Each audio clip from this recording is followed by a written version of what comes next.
Apa isi dalam Ka'bah? Tak sembarang orang yang bisa memasuki Ka'bah. Oleh sebab itu, banyak yang bertanya apa sebenarnya yang ada dalam Ka'bah itu. Apa benar dalam Ka'bah masih tersimpan berhala-berhala zaman dulu, sebagaimana yang dituduhkan kaum perusak Islam? Pemirsa, sebelum mengetahui isi dalam Ka'bah, ada baiknya kita mengenal dulu sisi luar Ka'bah yang belum secara umum dikenal oleh banyak orang.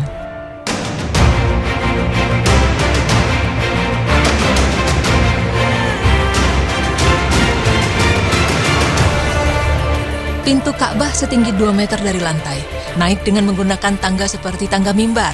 Saat ini tangganya terbuat dari kayu berlapis perak yang dihadiahkan oleh salah seorang pengusaha India ke Ka'bah. Tangga tersebut tidak diletakkan di dekat Ka'bah, kecuali jika pintu itu akan dibuka untuk kunjungan dalam momen-momen tertentu tidak lebih dari 15 kali setahun.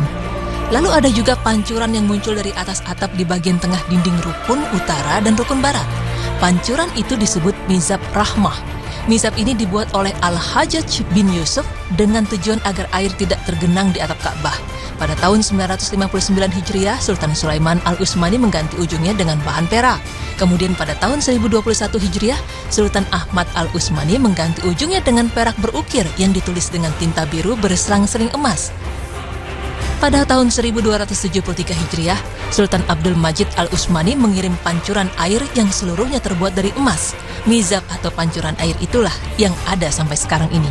Di depan Mizab terdapat Al-Hatim, yaitu bangunan melengkung setengah lingkaran yang kedua ujungnya berada di rukun utara dan barat dengan jarak 2,3 meter. Tingginya 1 meter dan tebalnya 1,5 meter. Bagian ini dibeton dengan batu pualam berukir dan di sepanjang bagian atas terdapat tulisan yang dipahat.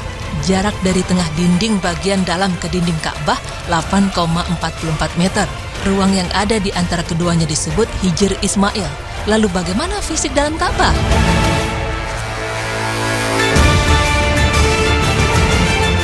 Pemirsa beriman, sebagaimana yang diperlihatkan dokumenter Kerajaan Arab Saudi, isi dalam Ka'bah hanya berupa ruangan kosong. Berikut ada 7 bagian di dalam Ka'bah yang harus kita ketahui, agar terhindar dari fitnah orang-orang yang mengatakan bahwa Ka'bah berisi berhala zaman dulu.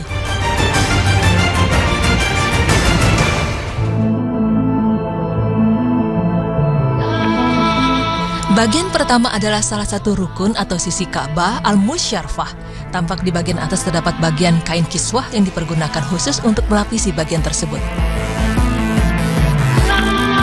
Bagian kedua, terdapat lemari di dalam Ka'bah. Posisi lemari ini tepat berada di depan pintu Ka'bah jika dilihat dari bagian dalam. Di atasnya biasa diletakkan alat pewangi dari asap kayu gaharu yang khusus untuk mengharumi ruangan Ka'bah. Biasanya hal ini dilakukan setelah prosesi pencucian Ka'bah. Di dalam lemari ini juga tersimpan semacam kapur pewangi yang beraroma mawar untuk membaluri dinding Ka'bah agar tetap wangi. Hal itu juga dilakukan setelah dinding-dinding Ka'bah dibersihkan dengan air zam-zam yang dicampuri dengan air mawar. Bagian ketiga ini adalah tempat sholat Rasulullah SAW ketika beliau memasuki Ka'bah. Raja-raja, gubernur-gubernur Mekah Al-Mukarramah atau tamu kerajaan selalu sholat di tempat ini sebelum memulai prosesi pencucian Ka'bah. Mungkin setelahnya kita berharap bisa menjadi orang-orang yang bisa ikut sholat di tempat ini.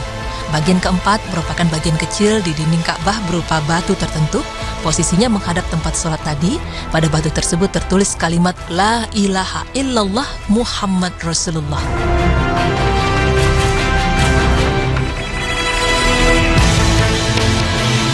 Dinding Ka'bah bagian dalam dibalut dengan batu pualam warna-warni dan dihiasi dengan ukiran bergaya Arab. Terdapat 7 papan yang menempel di dinding ini yang bertuliskan nama-nama orang yang pernah merenovasi atau menambahkan sesuatu di dalam Ka'bah atau Masjidil Haram.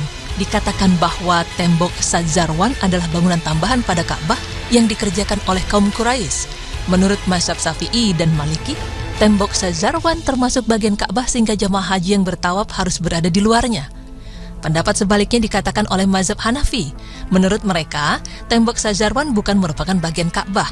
Adapun mazhab Hambali memilih berada di antara dua pendapat di atas. Menurut mereka, menjauhi tembok itu sangat dianjurkan, tetapi seandainya jamaah melakukan tawaf di dalamnya, maka tawafnya tetap sah dan tidak sampai rusak. Namun yang jelas, belum diketahui secara pasti kapan pertama kali tembok Sadzarwan dibangun. Setiap kali Masjidil Haram dipugar, tempat-tempat di sekitarnya juga dipugar. Tembok Syazarwan mengalami pemugaran pada tahun 542 Hijriah, 636 Hijriah, 660 dan 1010 Hijriah.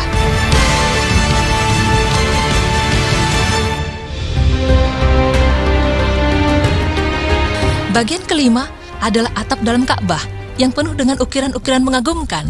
Selain itu, atap tersebut juga dihiasi dengan lampu-lampu indah yang terbuat dari emas murni dan dari perhiasan-perhiasan indah lainnya. Sedangkan lantai Ka'bah dibuat dari batu pualam putih. Bagian keenam, ada sebuah pintu yang terdapat di dalam Ka'bah. Pintu ini bukanlah pintu utama Ka'bah. Pintu ini dinamakan pintu Taubat.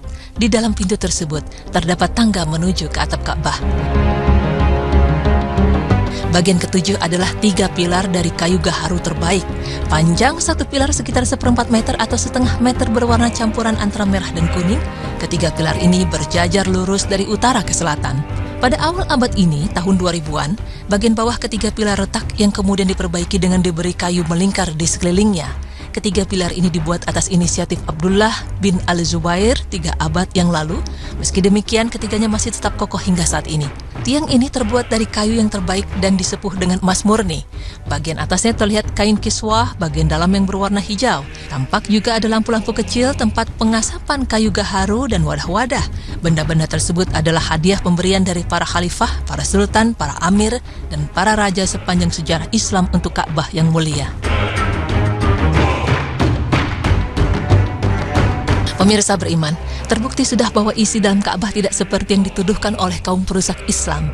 Adapun Ka'bah hanya sebagai simbol atau tanda agar kita sholat menghadap kepadanya, sehingga ketika beribadah kita serempak hanya menuju ke satu arah saja. Jadi ini bukanlah berarti kita menyembah Ka'bah, sebab kita tetap menyembah Allah, hanya saja menghadap ke arah kiblat, yaitu Ka'bah.